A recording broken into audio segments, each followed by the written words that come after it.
it tells you where we are with the Premier League now and the clubs. And Stuart Atwell and Anthony Taylor have had a horrific day today. Awful. And they should be rightly criticised for that. And that could be real implications for Nottingham Forest. I get the frustration. But what I've just read there on social media, that's like a fan in a pub. It was another horrific weekend. Not just yesterday, another horrific weekend for the refereeing, the PG, MOL, and English football at large. The inconsistencies and the poor decision-making was an abomination. But the mainstream media plays such an integral role in this continuation of nonsense. We're going to go through why in this video. And if you're easily triggered, don't watch it. Go somewhere else now. Go and watch, the dogs riding bicycles or something, because this isn't for you. Let's read the statement first of all, because we're touching on Nottingham Forest. We're touching on mistakes this year. We're touching on the FA Cup games as well. So stay with us. I think this is so important. And I want to sort of garnish this bit of content with your comments below, but stay with us before you comment and watch a little bit of this. This was a statement from Nottingham Forest. They said 3 extremely poor decisions, 3 penalties not given, which was simply not acceptable, which we simply cannot accept. We warned the PGMOL that VAR, the video assistant referee, was a Luton fan before the game, and they didn't change him. Our patience has been tested multiple times, they mean throughout the course of the season, and Nottingham Forest will now consider action. And when I see this, I am still slightly shocked as to why Jamie Carragher thinks that this is embarrassing. I still look at this and think to myself, how is he not understanding what is being said? You have Luton and you have Nottingham Forest in a relegation battle, and you have a known Luton fan officiating the game. There's a reason in Europe that an English referee will never referee an English game. There's a reason at the World Cup, the referee appointed from Spain will not referee or be involved in a game that includes Spain. So how do we have it that referees are able to either directly referee matches that their team are involved with and or against teams that they're in a fight with? Would Jamie Carragher have this attitude if on Wednesday night when they play in the Premier League in this title race, a Manchester City fan or an Arsenal fan was the referee, the linesman, or the VAR? Not on your Nelly. And secondly, to attack it as this is just like a fan in a pub chatting nonsense. No. Fans have a rightful voice in football. I think fans a lot of the time speak sense.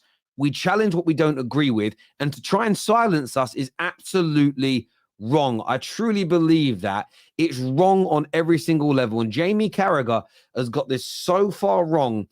And again, protecting these referees, they need to be criticized, and clubs and the fan bases, the media need to do it too, but they won't, only in certain circumstances, do not want to put pressure on these referees for pure inconsistencies. They really don't. And I do find that to be a disgrace. Mark Clattenburg must resign tonight. He must resign from his job at Nottingham Forest. Why? Because if he sees those words go out which question the integrity and essentially call a VAR official a cheat because he supports a certain club, then he's supporting what's being... He nearly said part of the problem. And there is no problem here. Questioning somebody's integrity, what's wrong with that? In this circumstance, in this context, what is wrong with that? If somebody was to question my integrity today and say, Terry, the guests of yours that you pay on the Terrace, do you pay them on time? I've heard rumors you take months to pay them. That would be a question of my integrity. What I would be able to do is show you the bank statements and the payments to these people. In fact, in the industry I work in, it's 30 to 60 days that people normally wait. We pay people pretty much instantly when they invoice. But if you challenge my integrity, if my integrity is intact, I can show you the proof. So this isn't a personal attack about his friends or family or his sexual orientation or what he does at the weekends. This is talking about business. To say that Mark Clattenburg should resign, because he almost said it, is part of the problem for challenging these referees. And I do think integrity needs to be challenged. Why does it need to be challenged? You've got the Forest examples yesterday, stonewall penalties not given. But let's just look at the integrity here when it comes to the FA Cup over the course of the weekend. We saw Aaron Wan-Bissaka concede a penalty when his arm was spread out wide and was on its way down as the ball was crossed and it hit him. Ironically, if his arm was in an unnatural position, it would have missed his arm. Jack Grealish did the exact same thing. Jumps up with his arms to his side on a free kick. By the way, the proximity was further away for Jack Grealish's. His arm comes down and then hits the ball. Aaron Wan-Bissaka's was given on field. Jack Grealish's wasn't even seen because a corner wasn't given. VAR didn't overturn AWB's and it agreed with the on-field decision, but it also agreed with the on-field decision of the referee in Manchester City's game and said no penalty. Where is the integrity?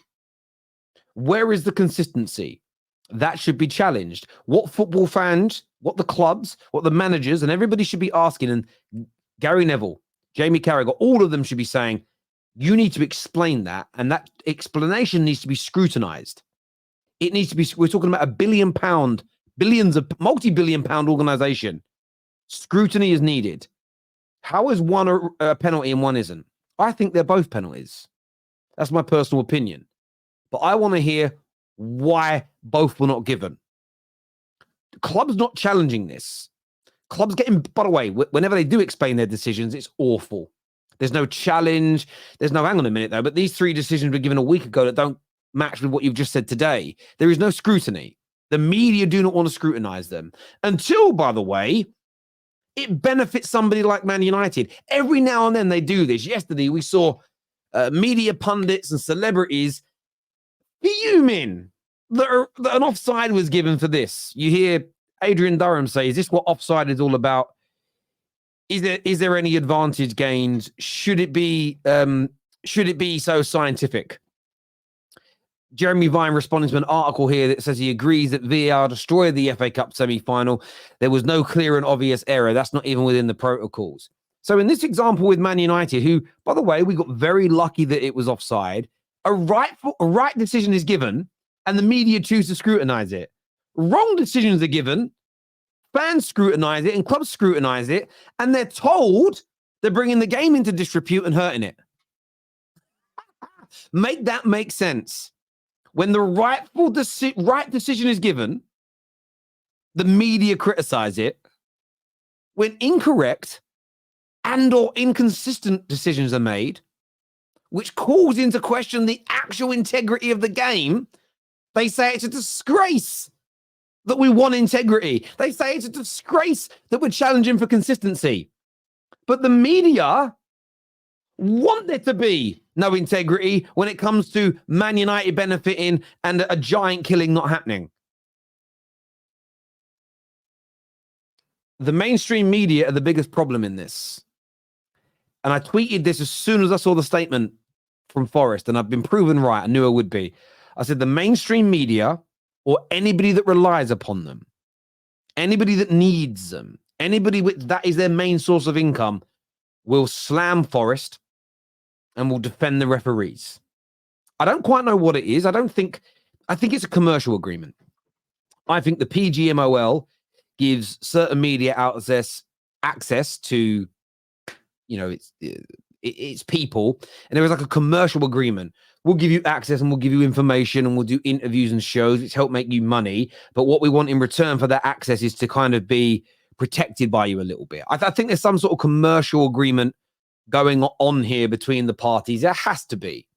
Maybe the Premier League have got involved and said to its broadcasters, look, you're all our official partners, so we don't want you to be challenging the referee. I don't know what it is, but it feels like it's something along those lines. I'm not saying it's a conspiracy with brown envelopes per se. It's probably just a commercial deal where there's some top brasses that make these agreements and they feed it down the line. You don't go in on the referees. I can't understand whatever else. And for me, when I see this is the type of thing that will finish football. This is the type of thing which is damaging. And I love Jamie Carragher and Gary Neville's punditry. They don't get everything right. I don't agree with it all, but I enjoy it nevertheless. But on this, I have to stand up and say they are absolutely wrong.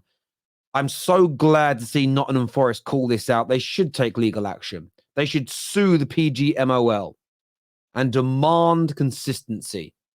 Someone's got to take a stance, because where is it? Over the course of the weekend, either Man United were robbed and taken into extra time when they shouldn't have been, or Chelsea were robbed. One of the two, but no one really seems to care about it. Why? Why are we not asking for this consistency? And these massive mainstream media outlets are silencing anybody that wants to. Anybody that wants to is being shut down by the media. That's crazy. Absolutely crazy. Look, I'd love to get your views. I'd love to get your opinions on it. Hit the like button, leave us your comments below, and we'll see you all again soon.